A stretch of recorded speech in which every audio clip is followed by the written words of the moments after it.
Abu Nawas dan tongkat Nabi Musa. Kisah Abu Nawas kali ini bermula ketika suatu hari Abu Nawas pergi ke kampung sebelah untuk silaturahmi ke sahabatnya yang baru saja membeli rumah. Setibanya di sana, Abu Nawas langsung disambut hangat oleh sahabatnya itu. Di sela-sela obrolannya yang seru, Abu Nawas bertanya kepada sahabatnya, "Saya dengar katanya daerah sini rawan kebanjiran. Kenapa kamu malah membeli rumah di sini?" tanya Abu Nawas. "Di sini tuh harganya murah, Abu Nawas. Dan soal banjir gak usah khawatir, aku sudah mendatangi orang sakti," jawab sahabatnya. "Orang sakti? Maksudmu gimana?" tanya Abu Nawas tak mengerti. "Jadi begini Abu Nawas, sebelum aku membeli rumah ini, aku sudah berkonsultasi sama orang sakti. Terus aku diberi jimat minyak ajaib," kata sahabatnya menjelaskan dengan penuh semangat. "Lalu kau apakan minyak itu?" tanya Abu Nawas penasaran. "Ya sesuai dengan amanat orang sakti yang aku temui. Aku oleskan minyak itu di pintu dan jendela rumah. Nah, air yang akan masuk otomatis akan menyingkir," jawab sahabatnya. Abu Nawas hanya menggeleng-gelengkan kepala mendengar perkataan sahabatnya itu. "Kamu dari dulu sama, masih saja percaya begituan," ucap Abu Nawas. "Lah buktinya selama ini rumahku gak pernah kebanjiran Abu Nawas," balas sahabatnya. Setelah waktu menjelang maghrib, Abu Nawas hendak pamit untuk pulang, namun dicegah oleh sahabatnya. "Menginap di sini saja Abu Nawas, lagian ini juga sudah gelap mendungnya, kayaknya mau turun hujan. Nanti kamu malah kehujanan di tengah jalan," tutur sahabatnya. Akhirnya Abu Nawas pun menuruti ajakan sahabatnya untuk menginap di rumah barunya. Dan benar saja, tidak berapa lama kemudian hujan turun dengan derasnya. Semakin lama hujan turun semakin deras dan tak kunjung berhenti. Samar-samar terdengar teriakan warga disertai dengan kentongan, "Banjir, banjir!" Abu Nawas yang sempat memejamkan mata segera terbangun karena teriakan tersebut. "Tenang, jangan khawatir Abu Nawas, teruskan saja tidurmu. Rumahku ini sudah dipagari oleh minyak ajaib. Gak akan ada air masuk dalam rumahku," kata sahabatnya dengan penuh percaya diri. Namun tiba-tiba tidak berapa lama pintu rumahnya yang terkunci jebol oleh terjangan air banjir. Spontan Abu Nawas tertawa melihat kejadian itu.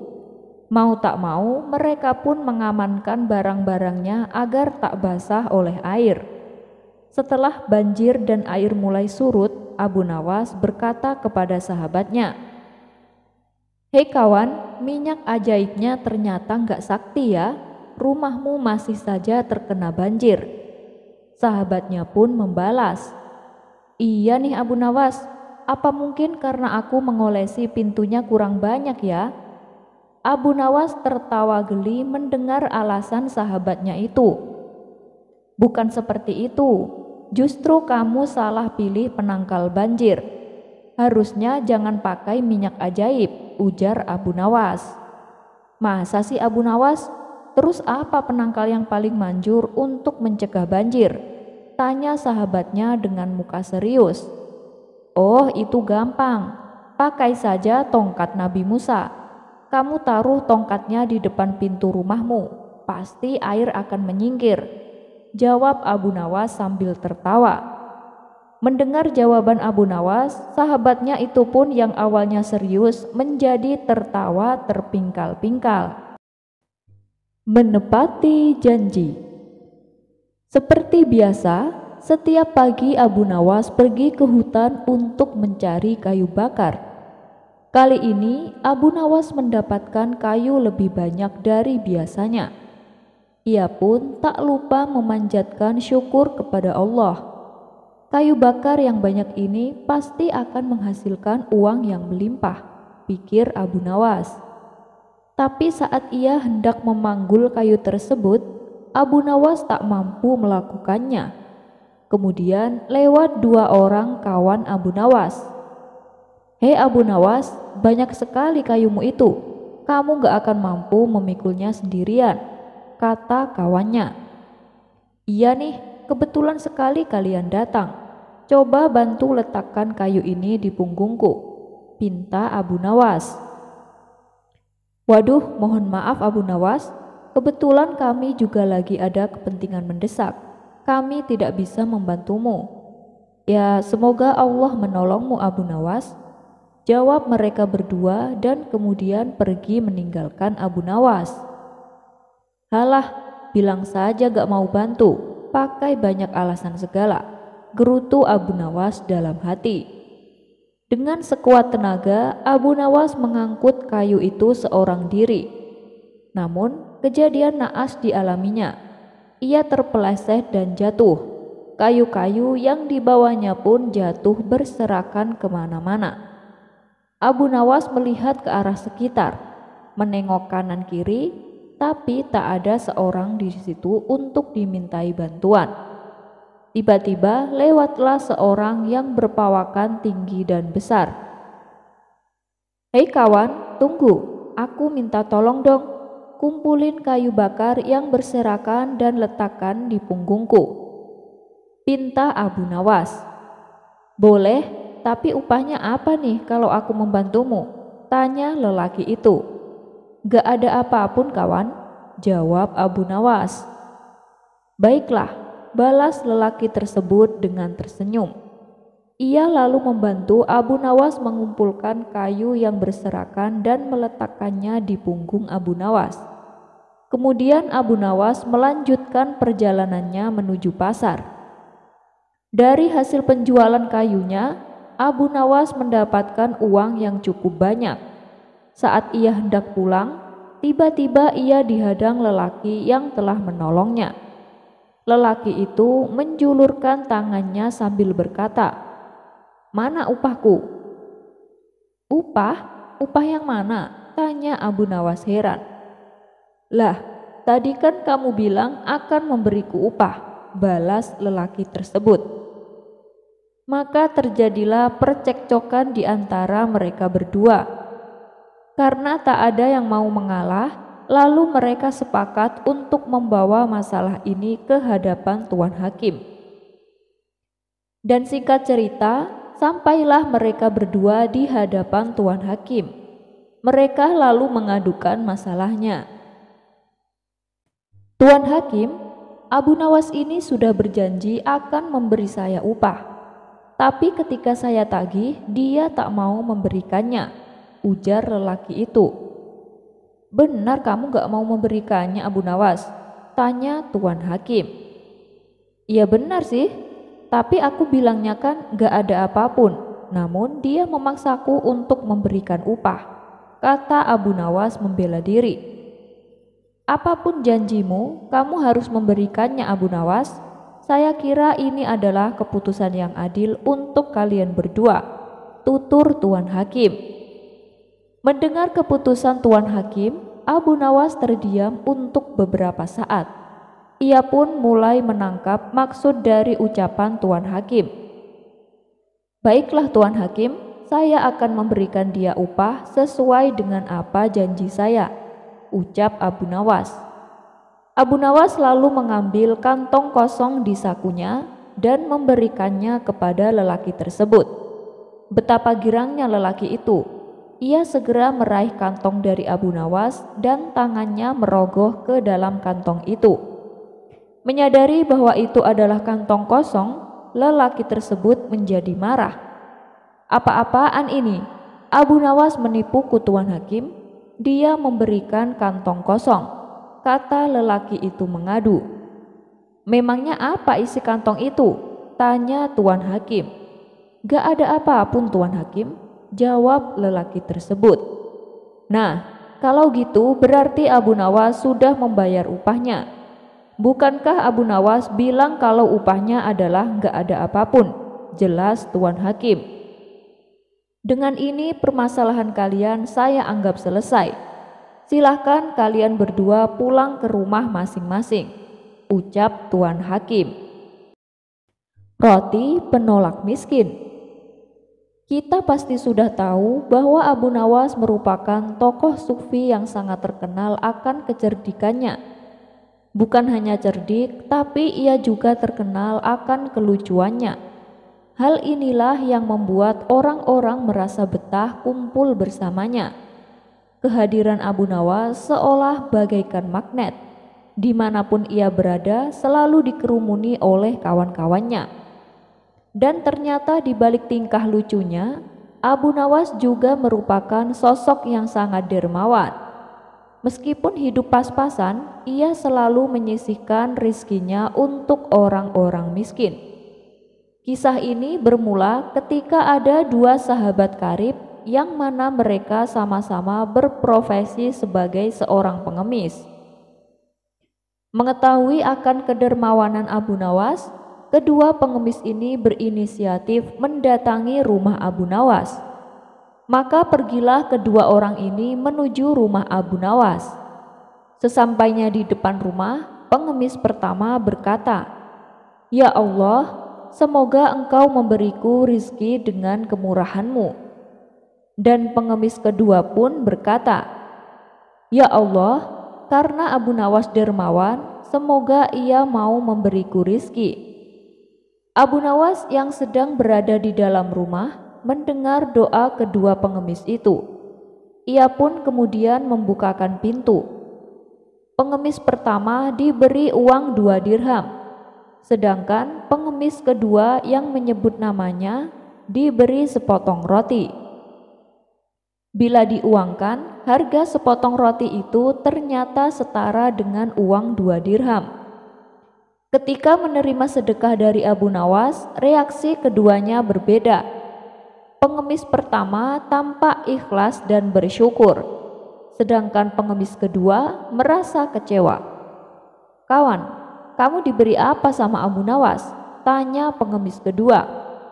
"Aku diberi uang 2 dirham, jawab pengemis pertama. "Aku cuma diberi sepotong roti," sesal pengemis kedua. Pengemis kedua lalu meminta kepada kawannya untuk menukarkan roti yang didapatkan dengan uang 2 dirham milik pengemis pertama. "Ya sudah kawan, gini saja, kamu ambil rotiku ini. Ini kan bisa buat makan anak-anakmu. Nah, uang 2 dirham itu kamu berikan kepadaku," tawar pengemis kedua. Pengemis pertama tidak keberatan, karena memang sekarang ia lebih membutuhkan makanan. Toh nilainya sama saja. Ia pun menerima tawaran tersebut. Sesampainya di rumah, pengemis pertama kaget bercampur bahagia. Karena ternyata saat ia membuka bungkusan roti, ia mendapati uang 100 dinar. Ternyata Abu Nawas sengaja menyelipkan uang itu di bungkusan roti. Dan pada hari berikutnya, hal itu pun terjadi kembali. Pengemis kedua menawarkan rotinya lagi. Karena pengemis pertama sudah mengetahui apa yang ada di dalam roti tersebut, ia pun dengan girang menyetujuinya. Begitulah seterusnya sampai sebulan lamanya. Pengemis pertama yang kini sudah mempunyai uang banyak, tak lagi menjalani profesinya sebagai pengemis. Ia gunakan uang tersebut untuk modal usaha. Sedangkan pengemis kedua masih tetap menjalani job desk-nya sebagai pengemis. Hingga pada suatu hari saat dia kembali mengemis di rumah Abu Nawas bertanya kepadanya, "Emang belum cukup yang aku berikan kepadamu kemarin-kemarin itu?" Dengan sedikit bingung, pengemis kedua menjawab, "Loh, tiap hari Tuan kan hanya memberiku sepotong roti. Terus aku jual saja roti itu kepada kawanku seharga 2 dirham." Tersentaklah Abu Nawas mendengarnya. Tapi karena peristiwa tersebut, Abu Nawas mendapatkan pelajaran yang sangat berharga. Dalam hati Abu Nawas berkata, Waktu pertama kali kedua pengemis itu datang ke rumahku, pengemis pertama berdoa mengharap kemurahan Allah, maka Allah pun memberikan rizki dan kemurahan kepadanya.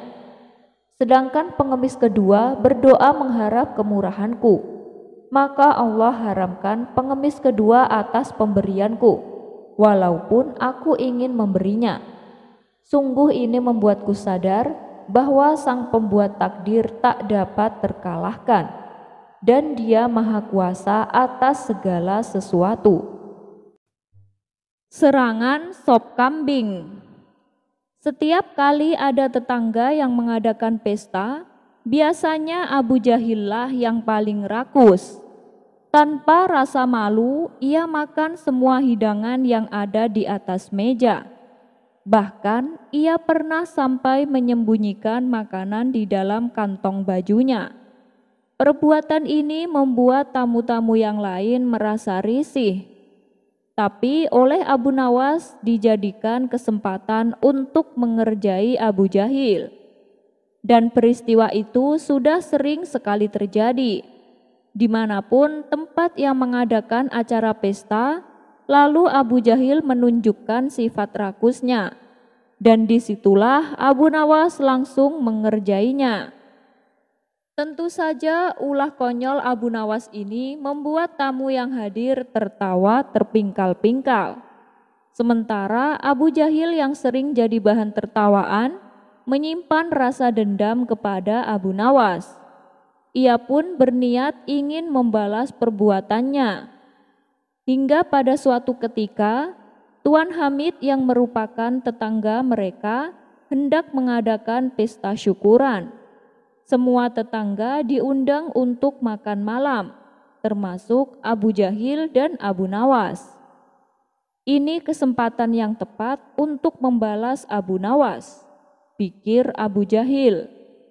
Ketika hari sudah menunjukkan malam, Abu Jahil pun berangkat ke rumah Tuan Hamid untuk menghadiri jamuan makan malam. Sesampainya di sana, ternyata para tamu undangan sudah duduk berkumpul di depan meja yang besar. Di situ nampak juga Abu Nawas yang sedang duduk sambil ngobrol bersama tamu yang lain, sembari menunggu hidangan yang akan disajikan. Abu Jahil lalu menghampiri mereka. Ia sengaja mengambil tempat duduk yang bersebelahan dengan Abu Nawas. Melihat kedatangan Abu Jahil, Abu Nawas pun menyapanya. "Wahai Abu Jahil, tumben datangnya telat. Biasanya kamu yang paling pertama." Celetuk Abu Nawas menggodanya. Semua tamu yang hadir spontan tertawa mendengarnya. Namun Abu Jahil tetap tenang. Ia tak terpancing dengan ledekan Abu Nawas. Tidak berapa lama, datanglah sop kambing yang sangat lezat dan menggugah selera. Setelah sop kambing tersebut diletakkan di atas meja makan, tibalah waktunya untuk menyantap hidangan. Abu Jahil yang biasanya paling pertama mengambil makanan, memilih untuk tetap tenang. Ia hanya memandangi para tamu yang tengah asyik mengambil sop kambing. Begitu juga dengan Abu Nawas. Ia terlihat sangat antusias mengambil sop kambing di meja makan. Lalu ia menyantapnya dengan sangat lahap. Mungkin karena sedang lapar, Abu Nawas sampai beberapa kali menambah porsinya. Melihat tingkah Abu Nawas ini, terbesit di benak Abu Jahil untuk membalaskan dendamnya. Ia pun mengejek Abu Nawas. "Wah Abu Nawas, kamu seperti serigala yang kelaparan saja. Atau barangkali kamu dendam ya sama kambing itu, sampai-sampai kamu sangat semangat untuk menghabisi sop kambing." Olok Abu Jahil. Para tamu undangan langsung tertawa mendengar ucapan Abu Jahil. Abu Nawas yang baru tersadar kalau dirinya menjadi bahan tertawaan, segera membalas ejekan Abu Jahil. "Abu Jahil, sop kambing ini lezat sekali loh. Kenapa kamu tidak memakannya? Biasanya kan kamu yang paling pertama dan yang paling banyak makannya. Atau jangan-jangan kamu dibesarkan oleh induk kambing ini ya? Dan kambing ini juga yang menyusuimu waktu kecil ya? Makanya kamu tidak tega untuk menyantap dagingnya. Balas Abu Nawas. Mendengar ucapan Abu Nawas, para tamu yang hadir tertawa terpingkal-pingkal. Bahkan tertawa mereka lebih kencang dari sebelumnya. Sementara Abu Jahil seketika berubah memerah menahan emosi. Ia pun memilih untuk meninggalkan acara pesta yang diadakan di rumah Tuan Hamid. Kisah selanjutnya. Pada suatu hari, Abu Nawas sedang mondar-mandir kebingungan.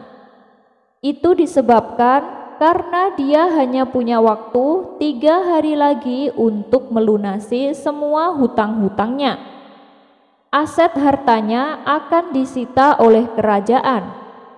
Abu Nawas pun mencari akal agar aset hartanya yang tersisa tidak disita oleh pengadilan kerajaan. Selama 3 hari 3 malam, Abu Nawas tidak karuan tidur dan makannya. Dia berpikir sepanjang hari dan sepanjang malam. Pada menjelang hari yang ketiga, Abu Nawas berteriak lantang. "Yes, ketemu caranya," pekik Abu Nawas kegirangan. Abu Nawas pun menemui istrinya dan menceritakan ide briliannya. Apa kamu sudah gila?" pekik istri Abu Nawas terperanjat kaget. Abu Nawas pun menanggapi keterperanjatan istrinya hanya dengan senyuman. Kemudian Abu Nawas membisikkan sesuatu ke telinga istrinya diiringi seringai senyum sang istri penuh kepahaman. "Baiklah, kalau begitu maumu, aku menurut saja," ujar istrinya mengangguk-angguk. Dan pada keesokan harinya, Abu Nawas dipanggil dan dihadapkan di depan persidangan. Raja Harun ar-Rasyid sendiri yang menjadi hakimnya. "Hei Abu Nawas, sudah banyak laporan yang mengadukan bahwa kamu sudah terlalu banyak hutang. Dan tak ada jalan kecuali hartamu yang tersisa itu saja yang akan diambil kerajaan untuk disita dan dilelang. Sekarang sebutkan aset harta kekayaan apalagi yang masih tersisa? Rumah, tanah, kebun, ternak atau toko?" tanya sang khalifah. "Maafkan hamba wahai baginda yang mulia, hamba tidak memiliki semua yang Paduka sebutkan itu. Hamba sekarang sudah pailit dan jatuh miskin," ujar Abu Nawas memelas penuh rasa iba. "Halah, kamu jangan bohong Abu Nawas. Pihak penuntut umum kerajaan telah mendata semua asetmu yang masih tersisa, dan itu akan kami sita sebagai jaminan," tegas sang raja. "Benar Paduka, hamba tak berbohong. Aset kekayaan itu sudah bukan lagi milik hamba. Hamba sudah tak punya apa-apa lagi untuk disita Paduka," ujar Abu Nawas. "Apa maksudmu wahai Abu Nawas? Kamu jangan mempermainkan persidangan mulia ini ya. Berkata jujurlah, sebab jika tidak kau akan dikenakan sanksi yang lebih berat lagi," tegas Raja Harun. "Benar Paduka, hamba tidak berdusta. Jadi tadi malam setelah mengetahui hamba tak mampu lagi melunasi hutang-hutang hamba yang dibebankan pengadilan, lalu istri hamba minta cerai Paduka, dan dia juga meminta agar semua aset kekayaan diserahkan atas namanya. Hamba pun telah menyerahkan semuanya tanpa tersisa, dan hamba sekarang sudah tak memiliki apa-apa lagi untuk disita Paduka," kata Abu Nawas memelas. Sang raja pun tercengang.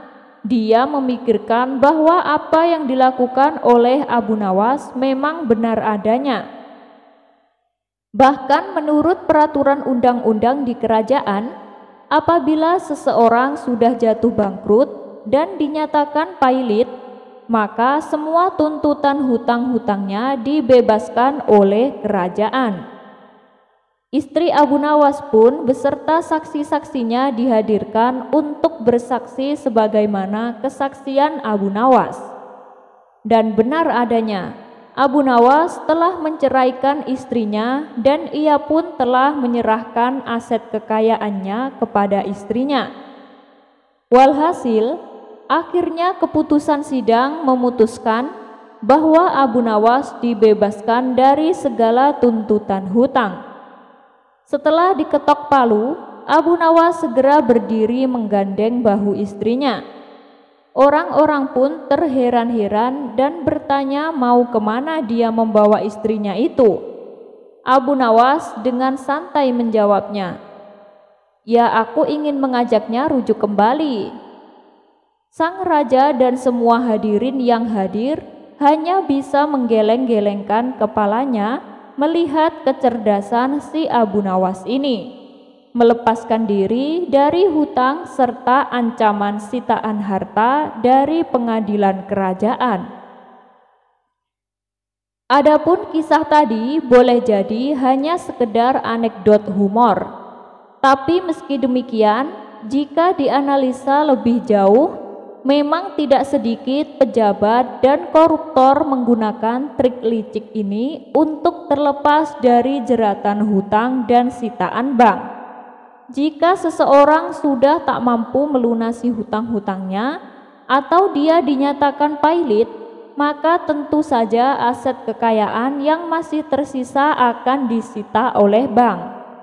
Salah satu cara untuk mengamankan aset kekayaan yang tersisa yaitu dengan cara memindahkan aset tersebut kepada istri yang sah, atau kekayaan tersebut diatasnamakan atas nama istri, lalu kemudian menggugat cerai sang istri.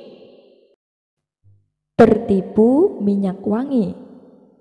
Suatu ketika, Abu Nawas mendengar kabar bahwa di sebelah tempat pemandian umum ada toko minyak wangi yang menjual candu, di mana candu tersebut katanya apabila ada orang yang menghisapnya, kesadarannya akan hilang alias mabuk.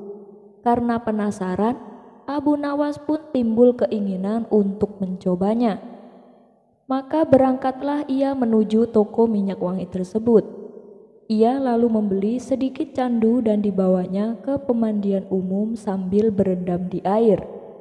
Abu Nawas menghirup candu tersebut. Tapi setelah candu itu habis, Abu Nawas tak merasakan apapun. "Ah, dasar omong kosong, apanya yang bisa membuat mabuk? Aku masih waras begini dan sama sekali gak kehilangan akal," gumam Abu Nawas dalam hati. Merasa dirinya kena tipu, ia pun keluar dari kolam pemandian dan hendak meminta ganti rugi. Ia pun berjalan dengan mantap seperti seseorang yang sedang menahan amarah. Orang-orang yang melihat perilaku Abu Nawas ini menjadi heran dan bertanya, "Kamu mau kemana, Abu Nawas?" tanya mereka. "Aku akan ke penjual minyak wangi itu, mau minta ganti rugi aku," jawab Abu Nawas. "Memangnya kenapa?" tanya mereka. "Dia telah menipuku. Katanya candu yang dijual bisa memabukkan dan bisa membuat orang kehilangan akal. Tapi aku sama sekali tak merasakan apapun. Aku masih waras dan aku juga baik-baik saja," jawab Abu Nawas. Spontan orang-orang tertawa mendengarnya. "Coba kau perhatikan apa yang sedang kau kenakan itu, Abu Nawas," seloroh mereka. Abu Nawas pun langsung melihat ke dirinya sendiri. Spontan ia terkejut dan heran. "Loh, kenapa aku bisa telanjang begini?" batin Abu Nawas dengan ekspresi wajah bingung, begitu menyadari dirinya dalam keadaan telanjang. Abu Nawas pun segera berlari ke kolam dan menceburkan dirinya. Cerita Abu Nawas ini bermula dari adanya ketua perampok yang terkenal sadis dan kejam.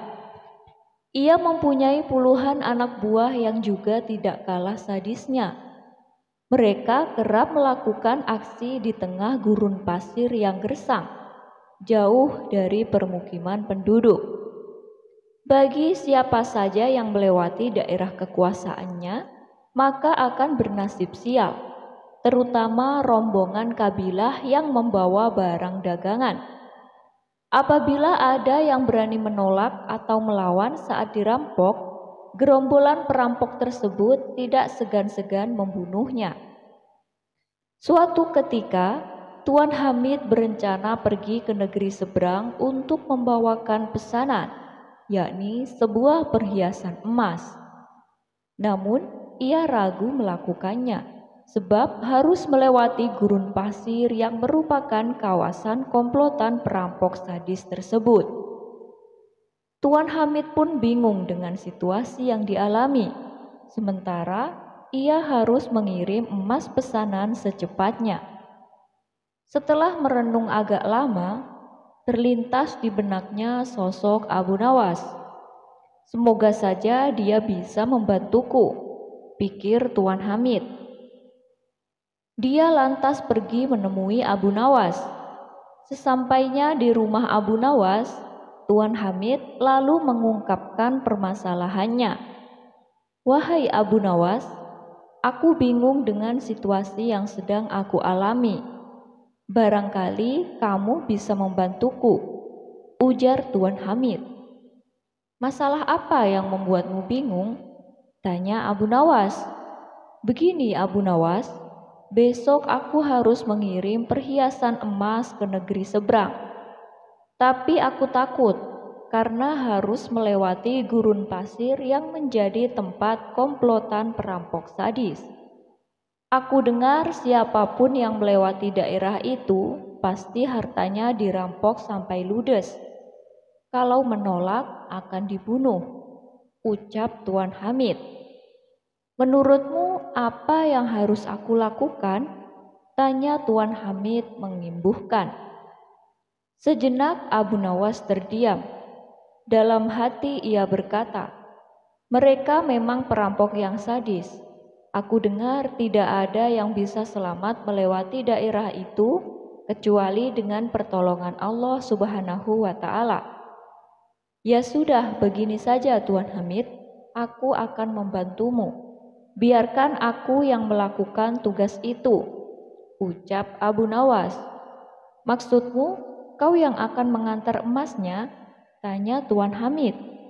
"Benar Tuan Hamid, itu pun kalau Tuan mengizinkan," jawab Abu Nawas. "Tentu saja Abu Nawas, aku justru berterima kasih.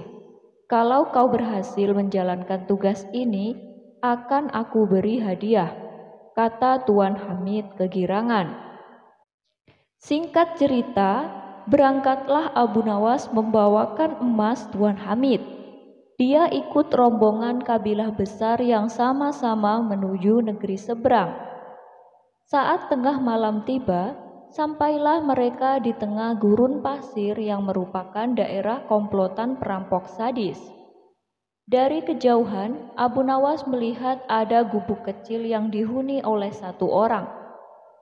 Maka terlintaslah di benaknya sebuah ide untuk menyelamatkan emas yang dibawa.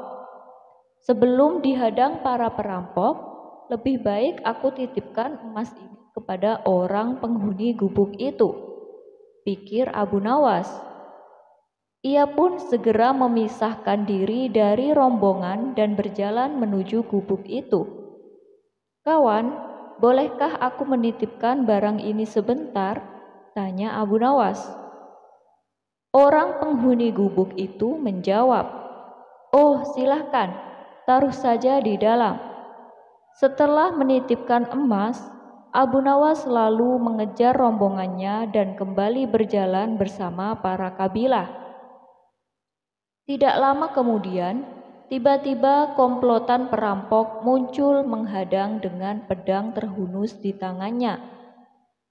"Serahkan semua barang kalian, jangan ada yang tersisa," Bila kalian melawan atau menolak, kami tidak segan-segan membunuh kalian, ancam komplotan perampok sadis itu. Rombongan kabilah ini pun terpaksa memberikan semua hartanya karena ketakutan akan dibunuh. Sedangkan Abu Nawas yang tidak membawa apapun hanya digeledah dan luput dari aksi perampokan. Ketika semua barang dan harta berhasil didapatkan, komplotan perampok ini lalu pergi meninggalkan Abu Nawas dan rombongan. Alhamdulillah, emas yang kubawa bisa selamat, ucap Abu Nawas dalam hati. Kemudian Abu Nawas berniat kembali mendatangi gubuk tempat menitipkan emasnya. Setibanya di sana, terlihat komplotan perampok yang tadi beraksi juga berada di dalamnya. Celaka, ternyata aku salah. Orang yang aku titipi emas justru ketua perampoknya, kata Abu Nawas kecewa.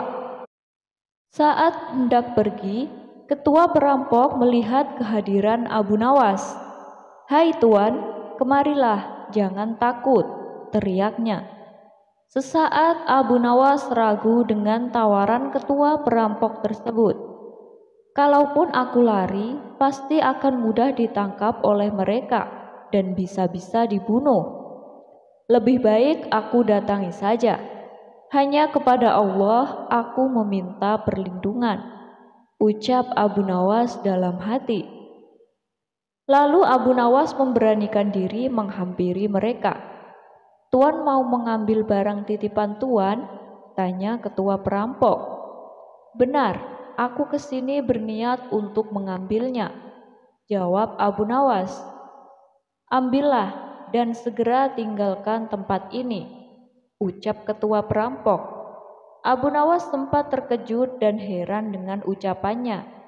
Tidak ingin menyia-nyiakan waktu, Abu Nawas segera mengambil emas titipannya dan pergi meninggalkan tempat itu.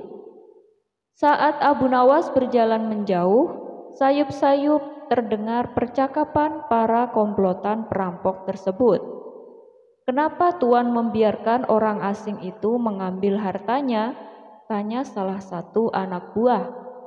Sang ketua perampok menjawab, "Orang asing itu telah mempercayaiku seperti aku mempercayai Allah akan menerima tobatku. Aku hargai kepercayaan orang asing itu, agar Allah menghargai kepercayaanku pula."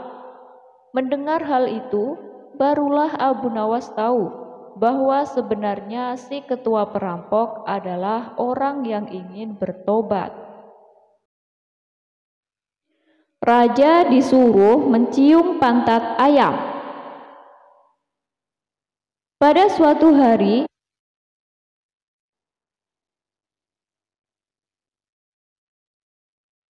beberapa kali Abu Nawas telah membuka aibnya di depan para pejabat kerajaan.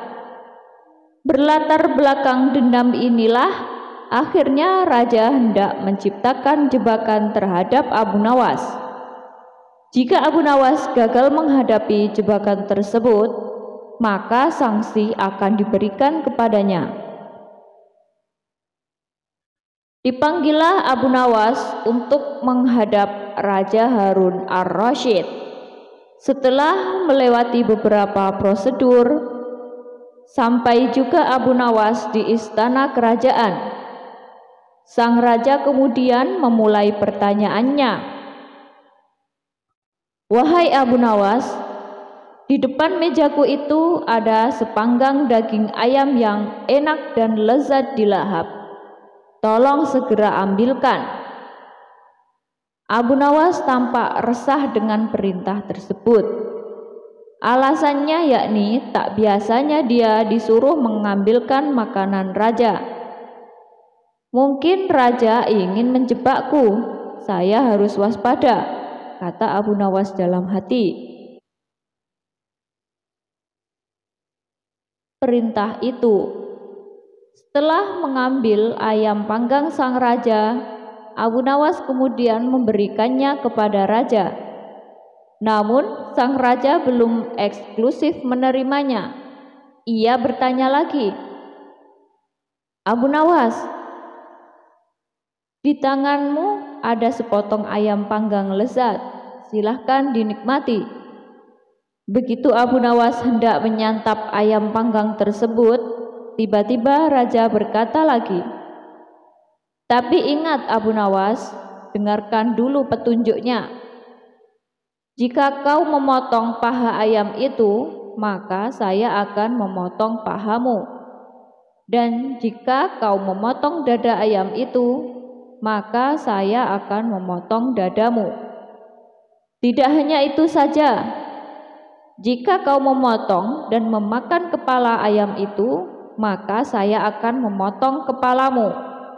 Akan tetapi, kalau kau hanya mendiamkan saja ayam panggang itu, hasilnya kau akan saya gantung." Abu Nawas merasa resah dengan petunjuk yang dititahkan rajanya itu. Dalam kebingungannya, ia semakin yakin jikalau hal itu hanya pura-pura Raja Harun saja demi untuk menghukumnya. Tidak hanya Abu Nawas saja yang tegang, tapi juga semua pejabat kerajaan yang hadir di istana tampak tegang pula.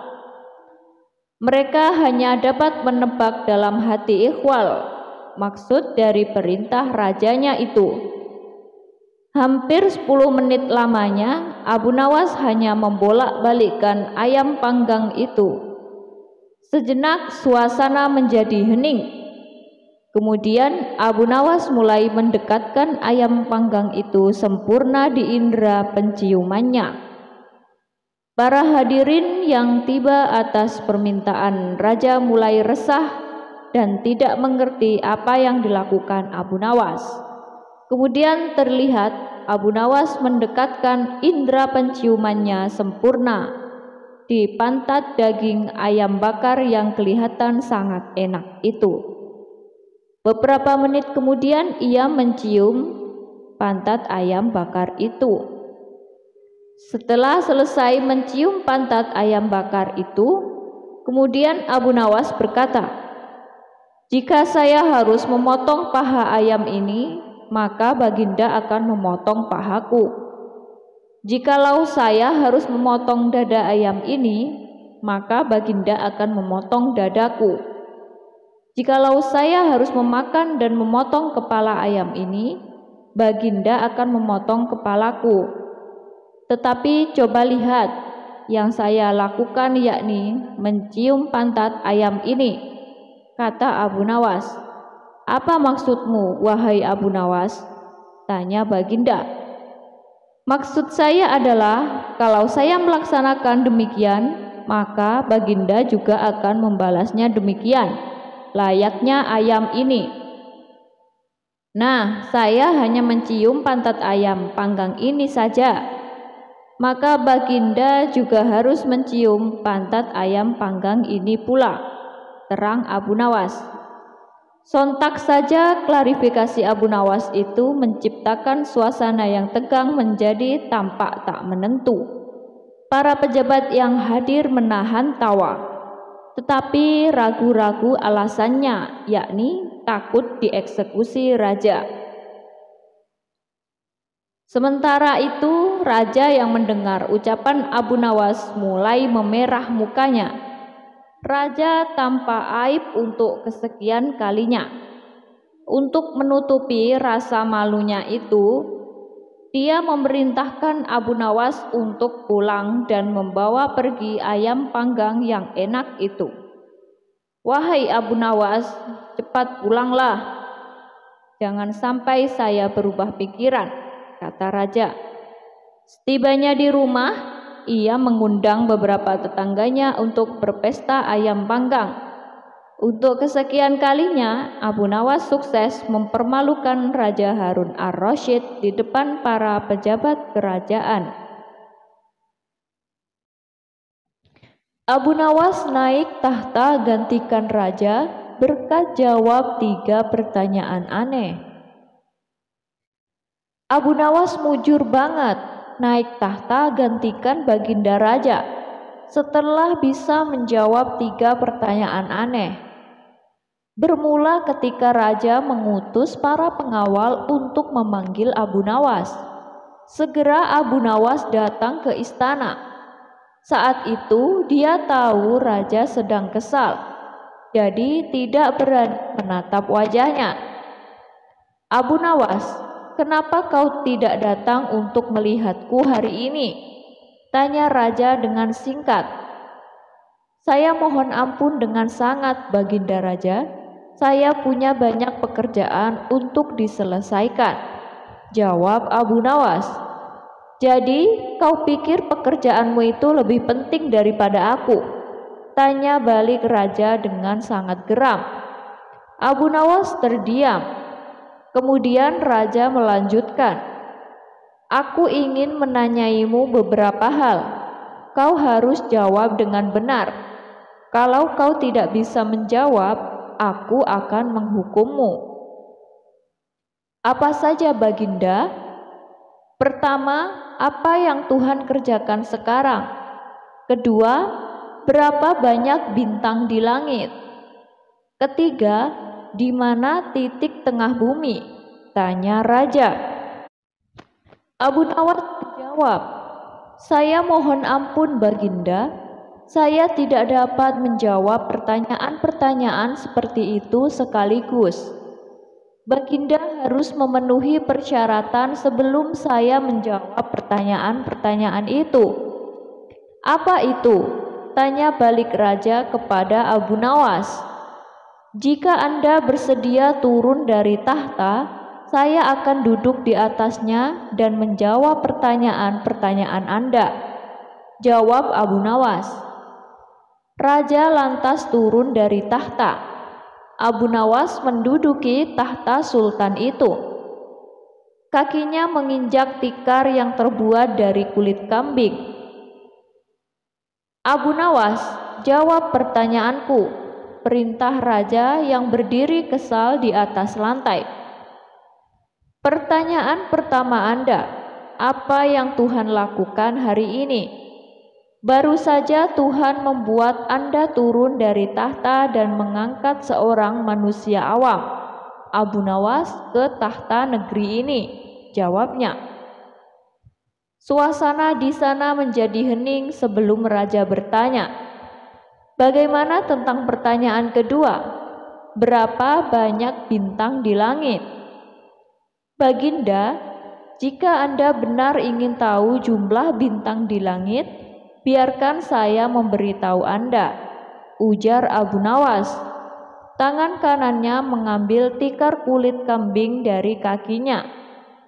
Jumlah dari bintang-bintang sama dengan jumlah bulu di kulit kambing ini. Anda dapat menghitungnya jika Anda tidak percaya kepada saya. "Siapa di dunia ini yang dapat menghitung bulu-bulu kambing?" tanya raja sedikit kesal. Abu Nawas menjawab, "Pak, itu persoalan yang sama terjadi pada bintang.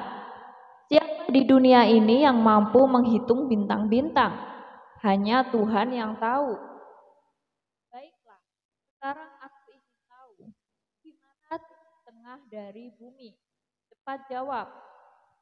Abu Nawas sekonyong-konyong merenggut tombak di sampingnya. Ia lempar tombak itu ke lantai. Tombak itu menancap di depan raja. "Baginda, itu merupakan titik tengah bumi. Kalau Anda tidak percaya kepada saya, perintahkan orangmu untuk mengukur jaraknya dari barat, timur, utara, selatan." "Abu Nawas, siapa yang bisa mengukur jarak itu?" tanya raja. "Anda benar, Baginda. Hanya Tuhan yang tahu titik tengah. Bukan Abu Nawas, juga bukan raja." Abu Nawas menjawab tenang.